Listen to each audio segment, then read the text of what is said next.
I'm Caitlin and welcome back to the Lit Review. I'm feeling a little guilty because today we're doing a book haul. I am technically on a low buy, but you would not believe that were you to look at the pile of books on my floor. But I will say that this is books from the entire summer worth of low buying, which is not a great indicator of my ability to stick to a low buy.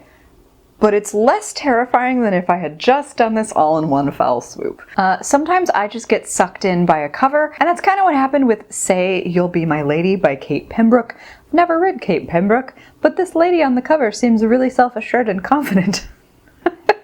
And then when I read the back of the book and find out that she seems to actually be self-assured and confident, that was like the selling moment for me. I don't know. From what I can tell from the back cover, the heroine Serena is a lady, but doesn't really care to live too closely to the strictures of society. Kind of just wants to do her own thing and live on her own independent terms, so she often flirts with scandal and is not ashamed of that. Our hero, however, is a little bit more straight-laced, even though he's a former boxer.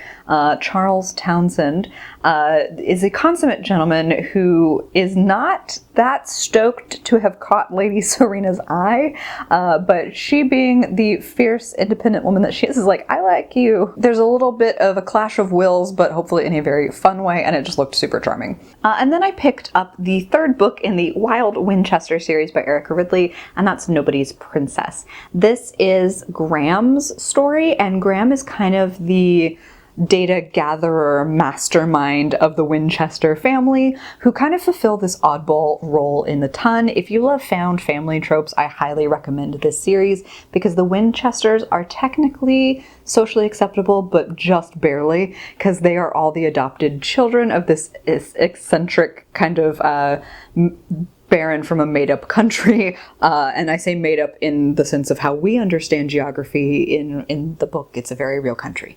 But the Winchesters all kind of play Robin Hood in various ways, so each of their stories always follows some kind of heist or scheme that the family is concocting, and in Graham's story, he deciphers a code in the newspaper that makes him think that a royal figure is in danger, but he ends up running into Kunai, who is training alongside the royal guardsmen of her home country and wants to become the first royal guardswoman, so she doesn't need his help at all, but he is immediately charmed by her. This sounds like such a cool premise for a historical romance, and I just adore the series overall, so happy to keep going with it. And then another book that just, I was browsing, and I definitely brought this one home because of the cover, and that is Mary Jo Putney's Once Honored, part of the Rogues Redeemed series.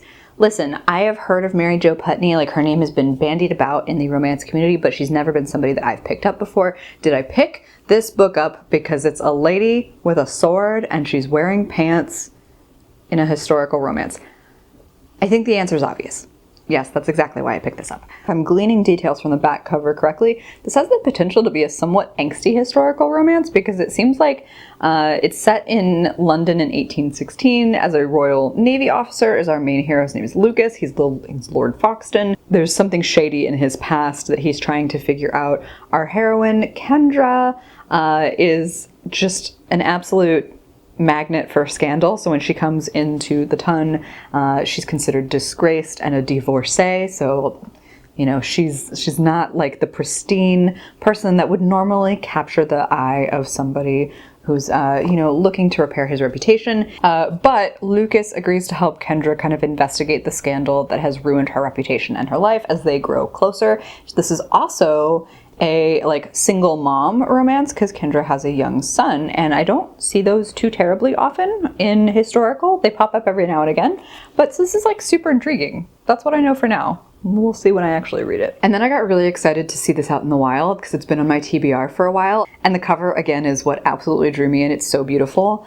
That's Aphrodite and the Duke by J.J. McAvoy. So this is a second chance historical romance where our heroine is the just like absolute beauty of the ton, but she kind of gets pulled back into the season to help her sister debut, and that's where she runs into our hero, Evander, for the second time, and he had his chance with Aphrodite but elected not to and broke her heart.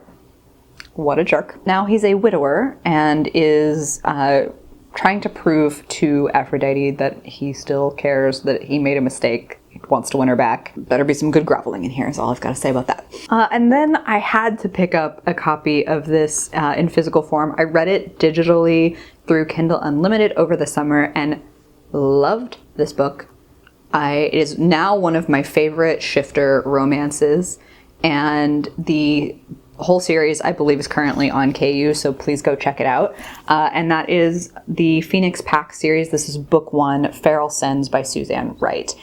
So I have read, I think, like the first 2 or 3 in the Phoenix Pack series, and they've all been bangers, let me tell you. But Feral Sins just hits different. The first one, it feels so unique and interesting. It's got fated mates, it's got healing magic, it's got enemies to lovers, it's got family drama and pack dynamics, and it was laugh out loud funny, super spicy. I don't know if I'll buy the rest of the series, that remains to be seen. I'm just gonna keep rolling with it on KU when I have the time in my TBR, but Feral Sins absolutely deserves a place on my shelf, and I'm super happy to own a copy of this physically. And then I grabbed Hunt the Stars by Jessie Mahalik. And the heroine's a bounty hunter. Her name is Octavia. This is an enemies to lovers, probably like a very reluctant one at that, because her enemy here is a ruthless former general named Torin. So when Torin rolls into port, a spaceport, and offers her credits and a job that will keep her crew alive and in space, she has no choice but to accept. So it also seems like forced proximity, because I think Torin and his crew demand to like be on the job with Octavia and her crew. So forced proximity, enemies to lovers, like just in space. I don't know. It sounds good. It sounds good. I'm gonna check it out. And then I picked up 2 Tessa Bailey books. I read my first Tessa Bailey over the summer, which feels wild to say because I feel like people have been loving up on her for a while. But so one of these I've read and one of them I have not. I checked this out originally from the library, but I adored Fix Her Up by Tessa Bailey. She's a literal party clown who has been crushing on her brother's best friend, who it became a Major League Baseball player. He comes back to the small town they grew up in after a injury and a disastrous end to his career to help out with her brother's reconstruction business. That's a lot that I just gave you, but this book is a lot in the best way possible. I know there's at least like 2 more in the series. I will be continuing. And then this one I don't know as much about. I just kind of insta-bought it because it was new and it was from an author that I kind of fell into their back catalog over the summer. And that's Tessa Bailey's Too Hot to Handle. Rita is our heroine who's on a road trip with her siblings when her car breaks down in the middle of New Mexico. She has no idea where the heck she's at, both literally and figuratively, because her career is also kind of on the fritz. But the hero who shows up has a bad boy reputation in his small town. His name's Jasper. He kind of comes to the rescue while they're stranded and is trying to repair his bad boy reputation, but can't deny the chemistry with Rita. This looks adorable. I have enjoyed every Tessa Bailey that I have read. So at a recent trip to the bookstore, I got a little enamored with things that looked or sounded like they could be a part of spooky season. So some of these I picked up on Vibe Alone, or in this case, it's been on my TBR for a while and I finally found it out in the wild and thought, why not? You could come home with me. And that's A Witch in Time by Constance Sayers. So this is a historical that I think also has some pretty powerful romance plot to it, in the fact that it's set in across a bunch of different eras, everywhere from like 1895 to 1932 to 2012. And the idea is that Helen, our main character, has been bound to her love since the opening events in 1895. She's lived through multiple different lifetimes under different names, never escaping their tragic endings. Only this time she hopes to break the cycle. So it's got like not quite time travel, but reincarnated soul vibes. There's the word witch in the title, which is always a winner for me. And it just feels like it could be really atmospheric and interesting for the fall. And then there's another book that I'm super excited to add to my shelves because I have been waiting for it to come out of hardback. It finally did this year. And that is The Inheritance of Arcadia Divina by Zoraida Cordova. Though some folks have described this almost as like a darker Encanto in terms of like family magic and mystery behind some of familial decisions, but specifically the Inheritance of Arcadia Divina has to follow the family, the Montoyas, who have like kind of a magical realism experience in their lives. The matriarch Arcadia invites everybody to her funeral where they hope that they can kind of like learn the secrets that have been bound to them their whole lives, except that's not at all what happens. Arcadia transforms in, again, that magical realism way, and it leaves them with more questions than answers. From other people's reviews, it feels like there's so much more to this story than that, but I don't want to try to go too deep or set the wrong impressions. I'm just really excited to add this mystical seeming book to my TBR and finally in paperback. And then I also pre-ordered this a while ago, but it is a bind up with a slightly different title. So this series also exists, I believe, on Kindle Unlimited. It is individually, I think it's Sacrifice, Heir, and then Queen. So those are the names of the 3 books individually, but they're kind of like acts in the bind up, and that's Court of the Vampire Queen by Katie Robert. So the main character, Amina, is a half vampire, half human who's been kind of torn between these 2 worlds, but her father decides to use her as a pawn in his court. It is a white shoes. Malachi opens Mina up to a world she never knew could be hers for the taking, including the love of Malachi's 2 closest friends and companions. This was also the year of white shoes novels for me, so I'm very excited about this. And now I love this as a bind up because I can just read the whole frickin' series, 1, 2, 3. Yeah.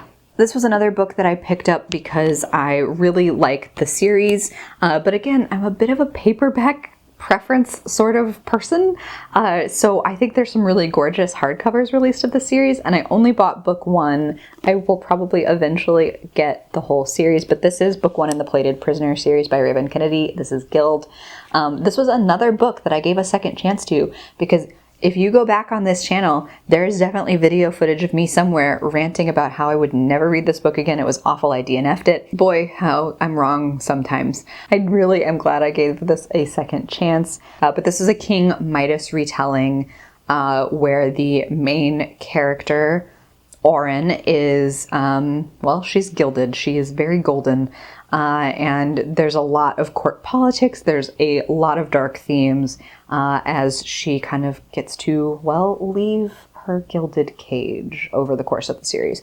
But really like this. We'll probably go ahead and buy the rest of the series at some point, but for now, Guild is good enough. This summer, I also fell deeply in love with a indie author, Catherine Moon. Lady of Rooksgrave Manor is probably the first thing that came on my radar for her. And then also like Baby and the Late Night Howlers, Lola and the Millionaires. These are some of her like works that have gotten more popular. But I've just basically like committed to reading everything this woman writes at this point because I'm deeply obsessed with her romances. So with that in mind, I bought the first in some of her other series. I will probably continue to collect her other ones as I go through them. The first is Written by Catherine Moon, and this is the book 1 in the Librarian's Coven. It's another Why Choose. Catherine Moon does predominantly Why Choose romances with female heroines at the center. So in Written, Joanna Wick is the main character. She's a new librarian in training. So she gets entangled with 3 handsome professors who themselves are part of a coven who have been waiting to successfully complete their circle of 4. And they think Joanna is that special person. So this is kind of a slim volume, but it is, I think, a 4-book series. So very likely to zoom through this and then insta-lock the other 3 books. Anyway, I have another one to talk to you about. And that other one is a duology. So this is the first book in that duology. This is Soul and Loon by Catherine Moon. I don't hear this one talked about nearly as much as some of the other series I've already mentioned here, but this is a fantasy romance. So the main character is Lumen, who is kind of part of this somewhat war-torn society from what I can tell from the back, and she ends up potentially in an enemies to lovers situation with the general of the opposing force. And of course, some of his trusted confidants and companions. Because again, Catherine Moon, why choose? That's her whole vibe. Home stretch here. I've got 4 more to talk to you about. The first I actually picked up on Jeremy's behalf, even though I would also like to read this book, and that is The Fires of Vengeance by Evan Winter. So I own the first book in the series, and Jeremy read it recently and really enjoyed it and wanted to pick up book 2. So I would also like to read book 1. He's lapping me on the things we're both interested in reading together. But yeah, happy to pick this up. He will definitely read it before I do. But I believe the series is an action-packed fantasy inspired by like West African mythology, and of course involves dragons. Then this is another book that I snatched up when I saw it was finally in paperback, The Helm of Midnight by Marina Losetter. Still not entirely sure on the pronunciation there, but this seems like kind of a stretch for me personally, but it has some things in there that really caught my eye, particularly that it's a heist story, and heist stories are just fun. But the way it's described on the back is Hannibal meets Mistborn. That felt like something I could handle, that was like a little scary but also very fantasy oriented, so it would probably balance it out, because I'm a chicken. I don't know if I've made that clear to you over the years, but I am a chicken. Basically, from what I can tell on the back, there's a heist of a death mask of a famous serial killer, and then new murders that fit that killer's style start to happen after the death mask is stolen. Then I picked up one that I truly don't know much about.